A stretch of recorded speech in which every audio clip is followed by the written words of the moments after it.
Hi అండి, welcome to our channel. ఈరోజు recipe వచ్చేసి కొబ్బరి శనగపప్పుతో సూపర్ కాంబినేషన్తో ఫ్రై కర్రీ అండి. చాలా చాలా బాగుంటుంది. రైసు చపాతీకి కాంబినేషన్గా సైడ్ డిష్గా చాలా చాలా బాగుంటుంది. ఒకసారి ట్రై చేయండి ఫ్రెండ్స్. ఫస్ట్ వచ్చేసి శనగపప్పు తీసుకోవాలి. ఈ విధంగా ఒక బౌల్లో శనగపప్పు తీసుకొని నీట్గా వాష్ చేసుకోవాలి.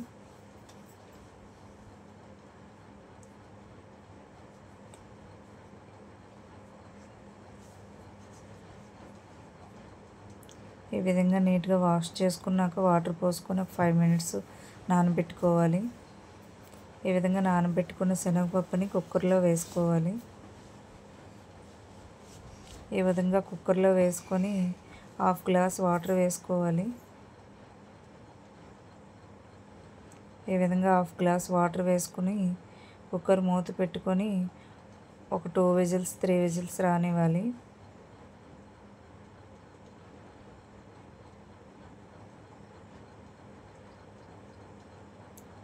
ఈ విధంగా 3 విజిల్స్ తర్వాత మూత తీసిన తర్వాత ఈ విధంగా ఉంటుంది పప్పు. కొంచెం ఏమైనా వాటర్ ఉంటే ఇంకొంచెం సేపు హై ఫ్లేమ్లో పెట్టుకొని వాటర్ అంతా డ్రై చేసేసుకోవాలి. ఈ విధంగా చేసుకున్నాక కొబ్బరి తీసుకొని మిక్సీ జార్లో వేసుకొని మిక్సీ పట్టుకోవాలి కొబ్బరిని. తర్వాత మిక్సీ పట్టుకున్న తర్వాత స్టవ్ ఆన్ చేసుకొని కడాయి పెట్టుకోవాలి. కడాయి పెట్టుకొని ఒక 3 స్పూన్స్ వచ్చేసి ఆయిల్ వేసుకోవాలి. ఆయిల్ వేసుకున్నాక 1/2 స్పూన్ వచ్చేసి ఆవాలు, 1/2 స్పూన్ వచ్చేసి జీలకర్ర, కట్ చేసి పెట్టుకున్న మిర్చి,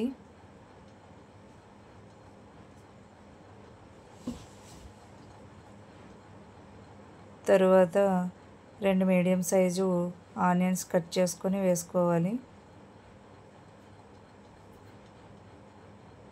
ఈ విధంగా వేసుకొని బాగా కలుపుకొని ఫ్రై చేసుకోవాలి.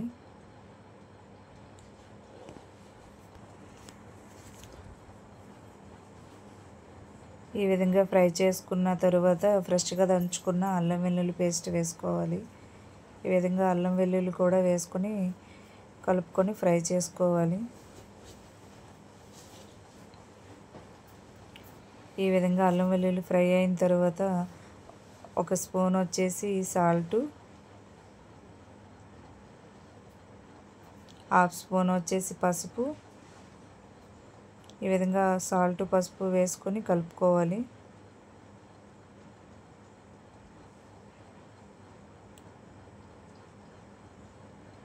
ఈ విధంగా సాల్ట్ పసుపు వేసుకొని బాగా కలుపుకున్నాక ఈ విధంగా ఫ్రై చేసుకున్నాక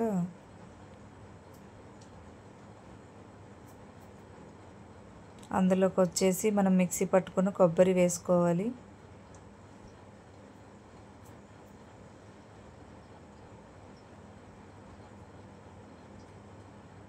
ఈ విధంగా కొబ్బరి వేసుకొని బాగా కలుపుకొని ఫ్రై చేసుకోవాలి. ఈ విధంగా ఫ్రై చేసుకున్న కొబ్బరిలో ఒక 2 స్పూన్స్ వచ్చేసి కారం వేసుకోవాలి.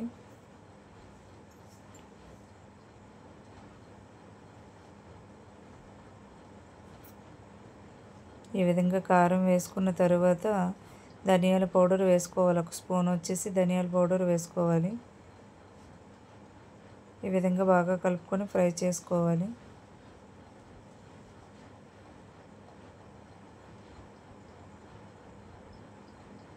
ఈ విధంగా ఫ్రై చేసుకున్నాక మనం ముందుగానే ఉడికించి పెట్టుకున్న శనగపప్పు వేసేసుకోవాలి.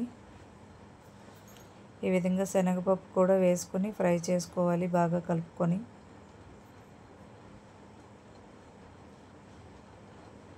ఈ విధంగా మూత పెట్టుకొని ఒక 2 మినిట్స్ లో ఫ్లేమ్లో కుక్ చేసుకోవాలి.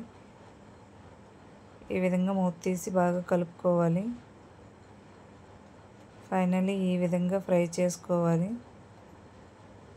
ఈ విధంగా ఫ్రై చేసుకున్నాక ఫైనల్గా కొంచెం కొత్తిమీర యాడ్ చేసుకోవాలి. కొత్తిమీర కూడా యాడ్ చేసుకొని కలుపుకోవాలి.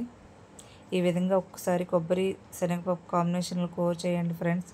టేస్ట్ అయితే మాత్రం చాలా చాలా బాగుంటుంది. రైసు చపాతీకి పప్పుతో కాంబినేషన్గా చాలా చాలా బాగుంటుంది. నా వీడియో కనుక మీకు నచ్చినట్లయితే లైక్ చేయండి, షేర్ చేయండి. కొత్తగా ఛానల్ చూసిన వాళ్ళు సబ్స్క్రైబ్ చేసుకోండి ఫ్రెండ్స్. Bye bye friends.